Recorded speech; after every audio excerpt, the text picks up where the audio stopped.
Horror कहानियां थी। कौन थी वो? मैं 8 महीने की प्रेग्नेंट थी और अपनी डिलीवरी के लिए अपने मायके गई थी। माँ ने मुझे फोन पर बताया, घर के पीछे की तरफ जो खाली जमीन थी ना, वहां पर एक नया कमरा बनवा लिया है।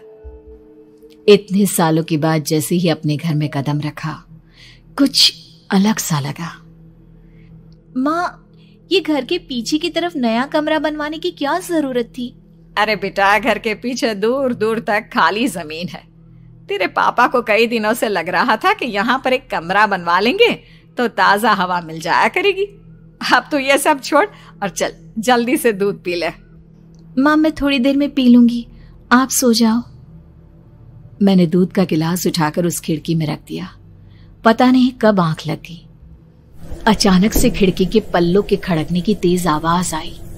दूध का गिलास धड़ाम से जमीन पर आ गिरा। जमीन पर गिरते ही दूध का रंग लाल हो चुका था।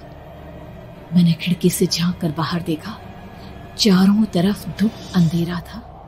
उस अंधेरे की तरफ से कुछ आवाजें आ रही थी, जैसे छोटे बच्चे आपस में खिलखिलाकर मस्ती कर रहे हो।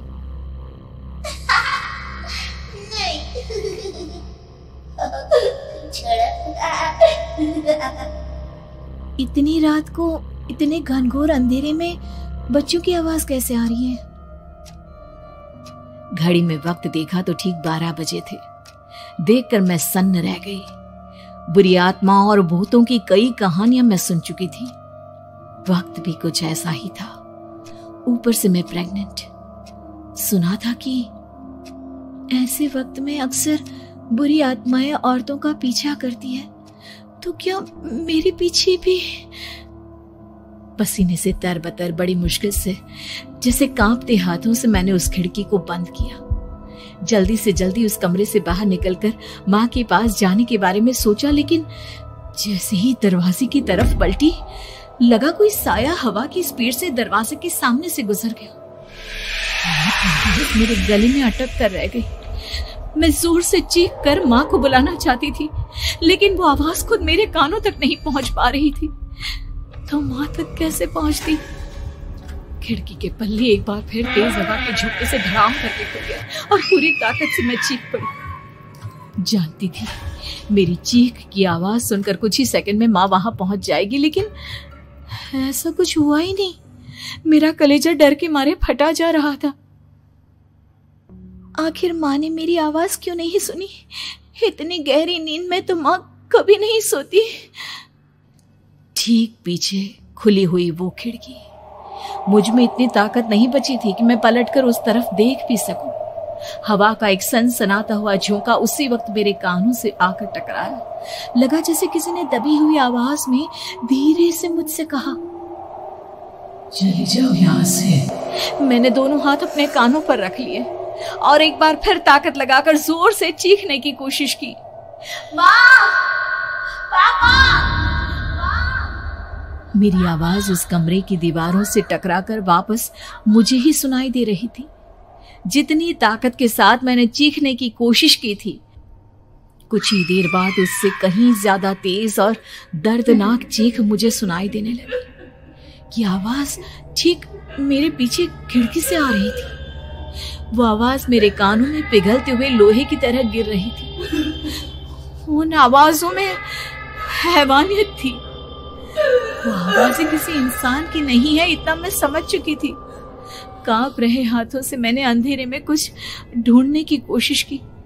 तभी अचानक मेरा हाथ बेड पर रखी टॉर्च पर पड़ा। किसी तरह ताकत लगाकर टॉर्च का बटन ऑन किया, लेकिन ये क्या? सामने दरवाजे पर 3 छोटी लड़कियां खड़ी हुई थी। उनके हाथ में स्टील के चमचमाते हुए चाकू थे। मैं घबराकर लड़खड़ाई और पीछे की तरफ हटी, लेकिन तब तक वो मेरे पास आ चुकी थी। उनकी गर्दन टेढ़ी थी और उनके हाथों के वो चाकू मेरे पेट को निशाना बनाने को तैयार। मैं जोर से चीखी, नहीं, छोड़ दो मेरे बच्चे को, मत मारो, मत मारो, छोड़ दो मेरे बच्चे को। सोनाली, सोनाली, क्या हुआ बेटा? तू इतनी डरी हुई क्यों है?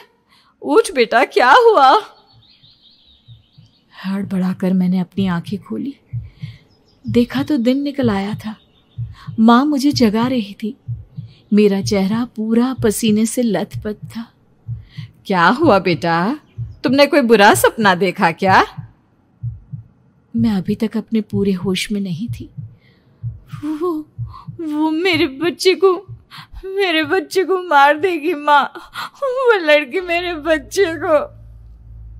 मैंने घबराकर अपने पेट को छुआ।